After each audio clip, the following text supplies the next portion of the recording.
statutes conferring powers are enacted to grant or to delegate specific powers to specific individuals or bodies. These are powers to perform specific functions or to take some decisions on a specific subject. For example, the Motor Vehicles Act confers powers on the state transport departments to regulate road transport within the respective states. It includes authority over vehicle registrations, issuing driving licenses, and enforcing traffic rules. Another example is the Bharatiya Nyaya Sanhita, which grants specific powers to police officers regarding arrests, searches, and investigations.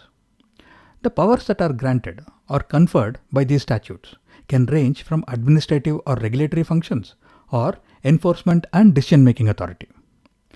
If we look at statutes conferring powers in general, they enable the executive to perform their functions by giving them the requisite powers. Coming to the interpretation, it starts with the application of the literal, golden, and mischief rules. Strict interpretation is followed to ensure that the powers granted are within what was intended by the legislature. The purpose and the legal context of the statute are also considered to interpret the scope of the power. Any powers must be explicitly conferred, and if there is any ambiguity or lack of clarity, then it is interpreted against the grant of that power.